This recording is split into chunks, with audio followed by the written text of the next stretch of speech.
Student, आज हम लोग क्लास 10th का जो लेसन फर्स्ट है उसका नेक्स्ट टॉपिक स्टडी करेंगे।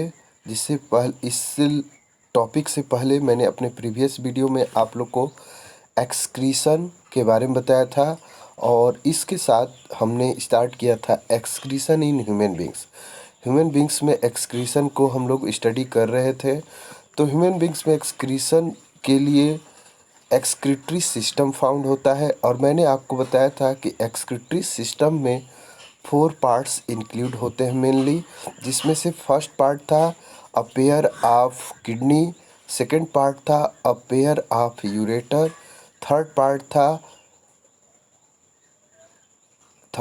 था आपका एन यूरिनरी ब्लैडर और फोर्थ जो पार्ट था वो था एन यूरेथ्रा। तो इसमें 4 पार्ट्स में फर्स्ट होता है आपका किडनी जो पेयर में होता है, सेकंड यूरेटर ये भी पेयर में होता है, इसके बाद यूरिनरी ब्लैडर जो सिंगल होता है और यूरेथ्रा होता है ये भी सिंगल होता है। ये सभी मैंने आपको बातें बता दी थी, ठीक ना। अब बताया जा रहा था कि जैसे लंग्स में आप लोग को बताया गया होगा कि क्लस्टर ऑफ कैपिलरीज फाउंड होते हैं एल्वेओली रीजन में, वैसे ही आपके क्लस्टर ऑफ कैपिलरी फाउंड होते हैं किडनी रीजन में, ये आप याद रखिएगा। तो यहाँ पर यही बताया जा रहा है कि is a cluster of very thin walled blood capillaries.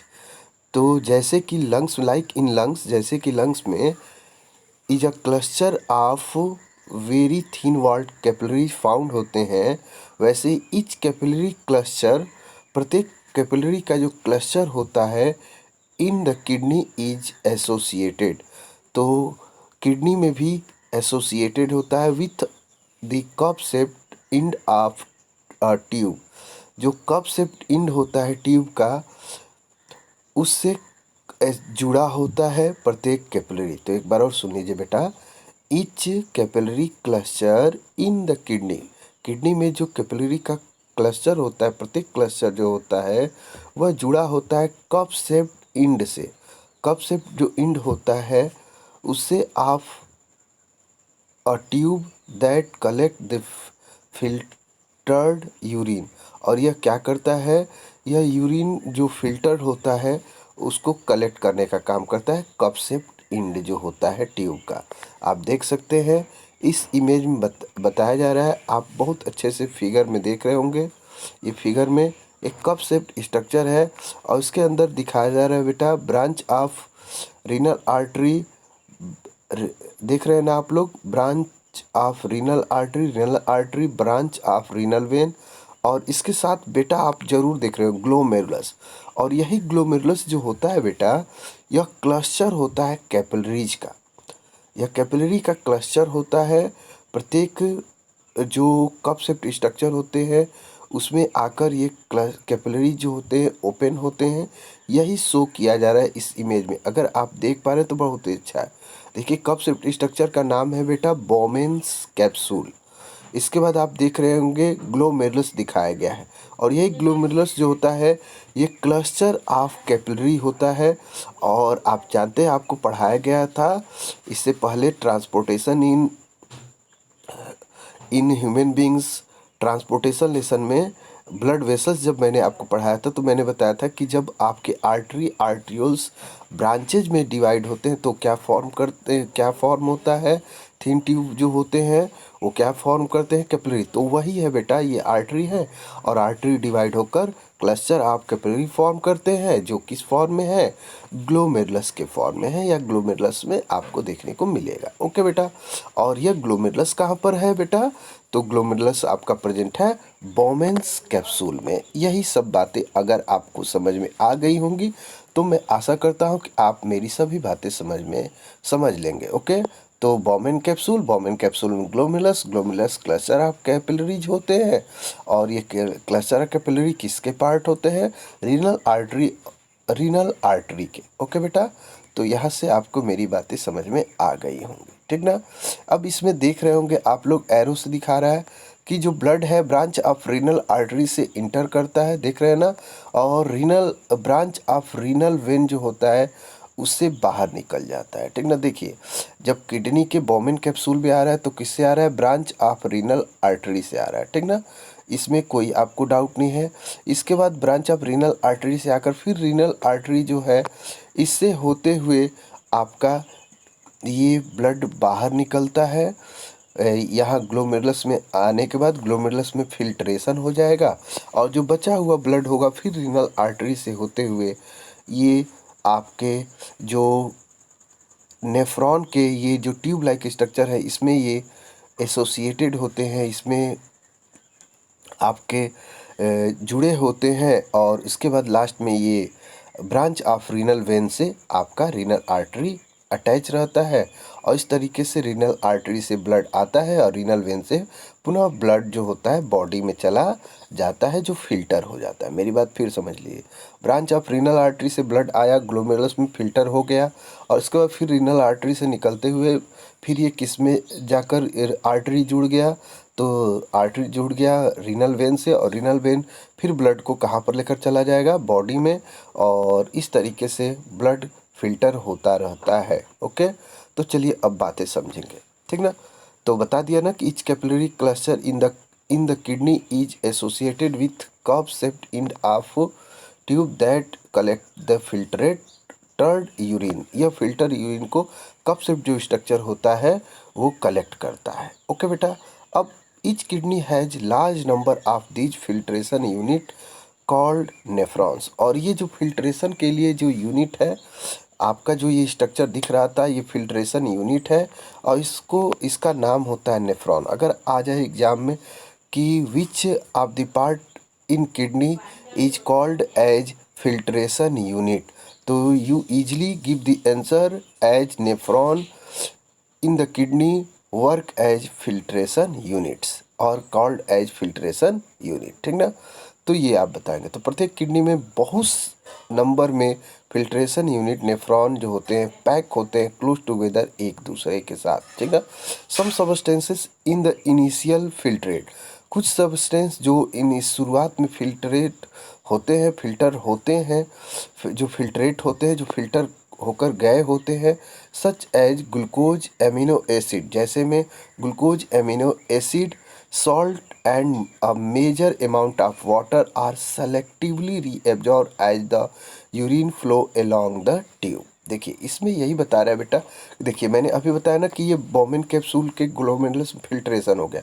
अब फिल्ट्रेशन होकर जो फिल्टर पार्ट होंगे उसको हम फिल्ट्रेट बोलेंगे। अब इस फिल्ट्रेट पार्ट जो है इस ट्यूब में जाएंगे आपके नेफ्रॉन के, तो वहाँ पर जो यूजफुल थिंग्स होंगे उस फिल्ट्रेट में, जो सब्सटेंसेस होंगे उसमें जो यूजफुल थिंग्स होंगे जैसे अमीनो एसिड, ग्लूकोज, सॉल्ट और वाटर, ये अगेन रीएब्जॉर्ब हो जाते हैं और बहुत ही लेस अमाउंट में जो होते हैं एक्सेस जो सब्सटेंसेस होते हैं, एक्सक्रीटिव प्रोडक्ट जो होते हैं वही बाहर निकल पाते हैं एक्सिस अमाउंट में, नहीं तो जो यूजफुल थिंग्स होते हैं वो वापस रीएब्जॉर्ब कर दिए जाते हैं।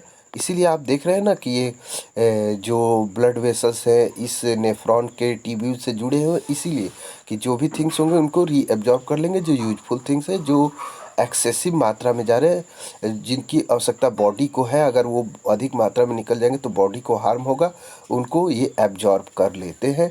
यही बातें होती हैं यहाँ पर। तो मैं आशा करता हूँ आपको समझ में आ गई होंगी कि ग्लूकोज, एमिनो एसिड, सॉल्ट और मेजर अमाउंट ऑफ वाटर जो होता है सेलेक्टिवली रीएब्जॉर्ब हो जाता है as urine flow along the tube, जैसे ही यूरिन फ्लो करता है ट्यूब के साथ, ठीक ना, या ट्यूब में। इसके बाद the amount of water reabsorb depend on how much excess water there is in the body. अब जो वाटर की अमाउंट जो रीएब्जॉर्ब होती है वो निर्भर करती है किस पर, कि कितना amount water, excess water present है बॉडी में। अगर एक्सेस वाटर की बॉडी में कमी है तब तो less amount of water release होगा, और अगर बहुत अधिक वाटर प्रेजेंट है तभी large amount of water urine के साथ रिलीज होगा। ओके बेटा, and on how much of dissolved waste there is to be excreted, और कितने अमाउंट में जो डिजॉल्व वेस्ट है वो एक्सक्रीट होते हैं। ये डिपेंड करता है वाटर के अमाउंट पे और फिल्ट्रेट पार्ट पर कि कितने फिल्ट्रेट पार्ट में वेस्ट प्रेजेंट है, ठीक ना। The urine forming in each kidney eventually inter a long tube ureter. जो यूरिन फॉर्म हो जाता है किडनी में नेफ्रॉन के थ्रू, वह किडनी से निकलता है तो एक लॉन्ग ट्यूब में इंटर करता है, और वो लॉन्ग ट्यूब जिसमें इंटर करता है वो यूरेटर होता है, जिसका फिगर मैंने कल ही आपको बताया था कि 2 किडनी के साथ प्रत्येक किडनी में एक ट्यूब लाइक स्ट्रक्चर दिख रहा था ना, वो यूरेटर होता है। तो यह यूरेटर का काम होता है कि जो यूरिन फॉर्म हो जाता है प्रत्येक किडनी में, उसको यह यूरेटर जो होता है लेकर आता है और कनेक्ट करता है किडनी को किससे, यूरिनरी ब्लैडर से। तो देखिए किडनी में नेफ्रॉन के द्वारा यूरिन का फॉर्मेशन होता है, और किडनी से अब यह यूरिन जो होता है ये यूरेटर के हेल्प से, यूरेटर जो लॉन्ग ट्यूब होता है उसके हेल्प से यूरिनरी ब्लैडर में आ जाता है, ठीक ना। अब यूरिनरी ब्लैडर जो होता है उसमें यूरिन स्टोर्ड रहता है तब तक जब तक कि pressure of the expanded bladder lead to the urge to pass it out through the urethra. अब जब यूरिनरी ब्लैडर जो होता है प्रेशर के साथ जब एक्सटेंड होता है, जब उसमें प्रेशर के साथ एक्सटेंड होता है, तो वहाँ से जो यूरिन होता है वो पास होता है, और पास होकर किसके थ्रू, यूरेथ्रा के थ्रू पास होता है बॉडी से। The bladder is muscular, bladder जो होता है वो मस्कुलर होता है। So it is under nervous control, तो इसलिए यह नर्वस के कंट्रोल के अंतर्गत आता है, के अंदर कंट्रोल किया जाता है। अब इसके बाद आगे है as we have discussed elsewhere. इसके बारे में हमने कहीं डिस्कस किया है, वो आपको याद होगा कहाँ पर हमने डिस्कस किया था।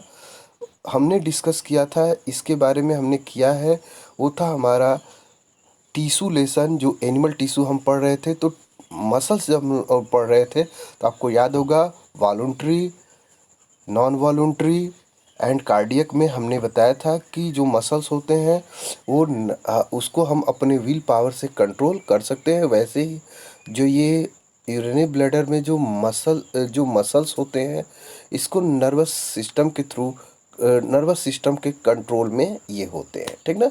अब एज अ रिजल्ट जिसका परिणाम होता है we can usually control the urge to urinate. जो यूरिनेट हम करते हैं, यूरिनेट करने की जो डिज़ायर होती है उसको कुछ समय तक, यूरिनेशन को हम कुछ समय तक रोक सकते हैं। और क्यों रोक सकते हैं, क्योंकि ये हमारे कंट्रोल में ये मसल्स आती हैं। ओके, तो मैं आशा करता हूँ कि आपको मेरी सभी बातें बहुत ही अच्छे से समझ में आई होंगी। मैं नेक्स्ट वीडियो में आपको आर्टिफिशियल किडनी जिसका टॉपिक जो है उसको मतलब हीमोडायलिसिस नाम से ये टॉपिक है, और आर्टिफिशियल किडनी भी जुड़ा है इससे, इसके बारे में मैं आपको नेक्स्ट वीडियो में आपको बताऊंगा। तो ओके, थैंक यू।